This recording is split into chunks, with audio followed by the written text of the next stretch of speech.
Hey guys, నేను మీకు నా లాస్ట్ షాట్లో చెప్పాను కదా ఫ్లోరిడా వెళ్తున్నామని. ఫ్లోరిడా వెళ్ళడం అయిపోయింది. ఫ్లోరిడా నుంచి వచ్చినా కూడా యాజ్ యూజువల్ లేట్గా పోస్ట్ చేస్తున్నాను. బట్ ఈ వీడియో అయితే నేను ఫ్లోరిడాకి వెళ్ళే ముందు రోజు నైట్ అయితే తీసిన. ఇంకా ఇల్లంతా క్లీన్ చేసుకొని అండ్ ఏమేమి తీసుకెళ్లాలో లగేజ్ అంతా ప్యాక్ చేసుకొని హాల్లో ఒక సైడ్ అరేంజ్ చేసి పెట్టుకున్నాము. అండ్ మార్నింగ్ లేవగానే కార్లో అన్నీ ఇంకా ఇవన్నీ సెట్ చేస్తున్నాము. శ్రీనిక టాయ్స్ అండ్ మా లగేజెస్ అన్నీ సెట్ చేసుకొని ఆఫీస్కి అయితే వచ్చిన. అండ్ ఇంకా ఆఫీస్లో కూడా ఫుల్గా వర్క్ ఉండే ఆ రోజు. అండ్ ఇంకా వర్క్ అంతా కంప్లీట్ చేసుకొని ఈవినింగ్ అయితే స్టార్ట్ అవుతున్నాము. ఇది ఈవినింగ్ వీడియోనే. అండ్ దగ్గరలో ఉన్న గ్యాస్ స్టేషన్కి అయితే వెళ్ళి ఫస్ట్ కార్ ఫుల్ ట్యాంక్ చేపిస్తున్నాము. అండ్ అక్కడనే మా అవుట్ఫిట్స్ కూడా చేంజ్ చేసుకున్నాము. ఎందుకంటే అంత దూరము జీన్స్లో అంటే నా వల్ల కాదు. అండ్ ఇంకా కంఫర్ట్ ఉండాలి. అందుకే ఇంకా డ్రెస్ చేంజ్ చేసుకొని అయితే ఇంకా స్టార్ట్ అవుతున్నాము. అక్కడ నుండి అరౌండ్ మాకు 8 hours జర్నీ అని చెప్పాను కదా. మాకు అరైవల్ టైం మార్నింగ్ 3 చూపిస్తుంది.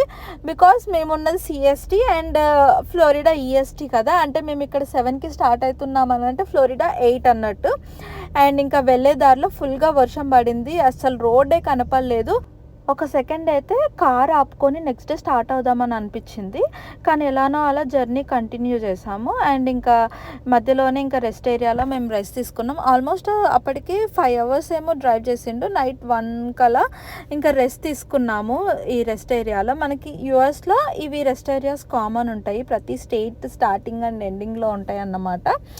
ఎందుకంటే లాంగ్ జర్నీ చేసి వచ్చేవాళ్ళు ఇలా రెస్ట్ ఏరియాలో కార్ పార్క్ చేసుకొని పడుకుంటారు. అక్కడనే రెస్ట్ రూమ్స్ అన్నీ ఉంటాయి. అండ్ ఇంకా అలా మాట్లాడుకుంటూ ఫ్లోరిడా స్టేట్ కూడా ఎంటర్ అయిపోయాము. మీకు అక్కడ చూస్తున్న పామ్ ట్రీస్ చూస్తేనే అర్థమై ఉండొచ్చు ఇది ఫ్లోరిడా స్టేట్ అని. అండ్ నాకు సాయికి ఇలా లాంగ్ జర్నీస్ చేయడము, ట్రావెల్ చేయడం అంటే చాలా ఇష్టము. బట్ ఇప్పుడున్న బిజీ స్కెడ్యూల్స్ వల్ల ఎక్కువ ఎక్కడికి ట్రావెల్ చేస్తలేము. లాస్ట్ టైం న్యూయార్క్ వెళ్ళామంటే ఇప్పుడు మళ్ళీ ఫ్లోరిడాకి అంతే. అండ్ ఇంకా అలా అలా ఉంటే జాక్సన్ విల్లే కూడా వచ్చేసింది. అండ్ ఇంటికి కూడా వచ్చినామన్నమాట. ఇంకా శ్రీనిక అయితే మమ్మల్ని చూసి డోర్ వెనక దాక్కుంటా అని దాక్కుందన్నమాట. మీరే చూడండి తన రియాక్షన్.